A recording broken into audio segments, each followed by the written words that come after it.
ಎಲ್ಲ ಅಶ್ವಮೇಧ ಚಾಲಕರಿಗೆ ನಮಸ್ಕಾರಗಳು. ಒಂದು ನೋಟ್ ಪಿಕ್ ಇದೆ, ಅದರ ಎಲ್ಲರೂ ನಿಮ್ಮ ಹೆಸರು, ನಿಮ್ಮ ಗಾಡಿ ನಂಬರು, ನಿಮ್ಮ ಫೋನ್ ನಂಬರ್ ಬರೀರಿ, ಆಮೇಲೆ ಮಾತಾಡೋಣ ಅಂತ. ನಾನು ಕೆಂಗೇರಪ್ಪನವರದು ಅಶ್ವಮೇಧ ಚಾಲಕರ ಕುಟುಂಬಕ್ಕೆ ಸೇರಿದ್ದೀನಿ. ಸ್ಟಿಕ್ಕರು ಹಾಕೊಡ್ತೀನಿ. ಇವಾಗ ಇವತ್ತಿನ ವಿಚಾರ ಏನಂದರೆ, ನಮ್ಮ ಜೊತೆ ಅಧ್ಯಕ್ಷರು ಇಲ್ಲ, ನೀವೇ ಅಧ್ಯಕ್ಷರ ಥರ ನಿಂತ್ಕೊಂಡು ಮಾಡಿ. ನಿಮ್ಮ ಹೇಗೆ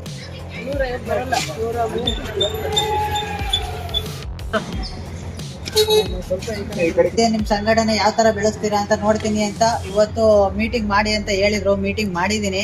29 ಜನರಲ್ಲಿ ಇವತ್ತು 11 ಜನ ನಿಂತಿದ್ದೀವಿ. ಇಲ್ಲಿ ಇನ್ನೂ 11 ಜನ ಅಲ್ಲ, ಇದು 11,000 ಜನ ಇದ್ದಂಗೆ ಇವಾಗ ನನಗೆ. ಫಸ್ಟ್ ಮೀಟಿಂಗಲ್ಲಿ ಮಾಡೋಣ, ಹಿಂಗೆ ಜನ ಒಗ್ಗೂಡ್ಸ್ಕೊಂಡು ಮಾಡೋಣ. ಸಂಘಟನೆಯಲ್ಲಿ ನಾವು ಕೆಟ್ಟ ಹೆಸರು ಯಾರಿಗೂ ತರೋದು ಬೇಡ. ಅಧ್ಯಕ್ಷರಿಗೂ ನಾವು ಮಾಡೋ ಕೆಲಸ ನೋಡಿ ಅವರು ನಮ್ಮ ಬೆನ್ನು ತಡ್ತಾರೆ, ನಮ್ಮ ಬೆನ್ನಿಂದ ಯಾವಾಗಲೂ ಇರ್ತಾರೆ, ನಮಗೆ ಸಪೋರ್ಟ್ ಮಾಡ್ತಾರೆ. ನಾವು ಅದೇ ಥರ ಪ್ರೀತಿ ವಿಶ್ವಾಸದಲ್ಲಿ ಹೋಗೋಣ, ನಡ್ಸ್ಕೊಂಡು ಹೋಗೋಣ. ಮೊಬೈಲಲ್ಲಿ ಹಾಕಬೇಡಿ, ಯಾರು ಎದುರ್ಕೋಬೇಡಿ. ನಾನು ಇರ್ತೀನಿ, ಇಷ್ಟು ಹೇಳಕ್ಕೆ ನಾನು ಇಷ್ಟಪಡ್ತೀನಿ. Thank you so much.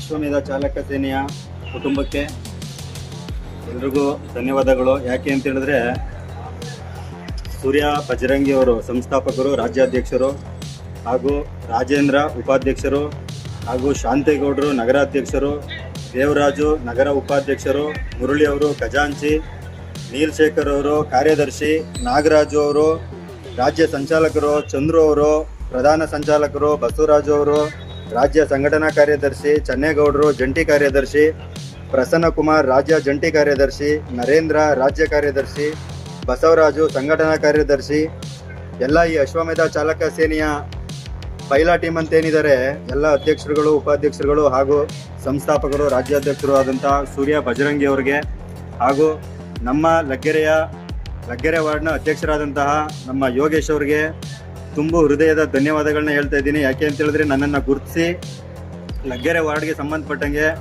ನನಗೆ ಒಂದು ಉಪಾಧ್ಯಕ್ಷರ ಸ್ಥಾನ ಕೊಟ್ಟಿದ್ದಕ್ಕೆ ಮನಸ್ಫೂರ್ತಿಯಾಗಿ ನಿಮಗೆ ಧನ್ಯವಾದಗಳನ್ನ ಹೇಳ್ತಾ ಇದ್ದೀನಿ ಎಲ್ರಿಗೂ. ಹಾಗೆ ಇವತ್ತು ಸೇರಿರ್ತಕ್ಕಂಥ ಎಲ್ಲ ನನ್ನ ಆತ್ಮೀಯ ಸ್ನೇಹಿತರು, ಹಾಗೂ ಮೊದಲಿಗೆ ನಮ್ಮ ಮಹಿಳೆ ಆಟೋ ಚಾಲಕರಾದಂಥ ಮಂಜುಳಾ ಮೇಡಮ್ ಅವರು ಮತ್ತು ಅಕ್ಕ ಸುಶೀಲಾ ಅಕ್ಕ ಅವ್ರಿಗೆ ಇವತ್ತು ಅಂತಾರಾಷ್ಟ್ರೀಯ ಮಹಿಳಾ ದಿನಾಚರಣೆಯ ನಿಮಗೆಲ್ಲ ಶುಭಾಶಯಗಳು ಅಕ್ಕ. ದೇವರು ಒಳ್ಳೇದು ಮಾಡಲಿ. ಹಾಗೆ ಏನಂತ ಹೇಳಿದ್ರೆ, ಇವತ್ತೆಲ್ಲ ಸೇರಿರುವಂಥ ಉದ್ದೇಶ ಇಷ್ಟೇ. ಇದು ಅಶ್ವಮೇಧ ಚಾಲಕರ ಸೇನೆ ಲಗ್ಗೆರೆ ವಾರ್ಡ್ನ ಮೊದಲ ಸಭೆ ಆಗಿರುತ್ತೆ. ಇದು ಗ್ರೂಪ್ನಲ್ಲಿ ಇರ್ತಕ್ಕಂಥವ್ರು 29 ಜನ ಬಂದಿರುವಂಥವ್ರು ಇಲ್ಲಿ 4, 8, 10, 11 ಜನ ಅಷ್ಟೇ. ಮುಂದಿನ ದಿನಗಳಲ್ಲಿ ಈಗ ಆಗದೆ ಇರಲಿ, ಏನಾದರೂ ಸಮಸ್ಯೆ ಇದ್ದರೆ ಮಾತ್ರ ವಾಯ್ಸ್ ಮೆಸೇಜ್ ಹಾಕೋದು, ಒಬ್ಬರಾದ್ಮೇಲೆ ಒಬ್ಬರು ಒಂದಲ್ಲ ಒಂದು ಬೈಟ್ ಕೊಡೋದು, ಅದು ಮಾತ್ರ ಅಲ್ಲ.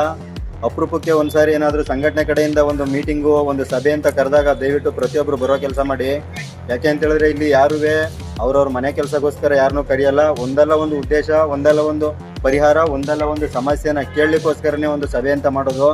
ದಯವಿಟ್ಟು ಈ ಸಾರಿ ಆಯಿತು, ಮುಂದಿನ ಸಭೆಗಾದ್ರೂ ಖಂಡಿತ ಪ್ರತಿಯೊಬ್ಬರು ಭಾಗವಹಿಸಿ ಅಂತೇಳಿ ತಮ್ಮಲ್ಲಿ ಕೈ ಮುಗಿದು ಕೇಳ್ಕೊತಾ ಇದ್ದೀನಿ. ಆಮೇಲೆ ಇನ್ನೊಂದೇನಂತ ಹೇಳಿದ್ರೆ, ಇವಾಗೆಲ್ಲ ಈ ರ್ಯಾಪಿಡೋ ಬೈಕ್ ಟ್ಯಾಕ್ಸಿಯಿಂದ ಸುಮಾರು ಜನದ್ದು ಆಟೋದವ್ರ ಬದುಕು ಬೀದಿಗೆ ಬಂದಿದೆ.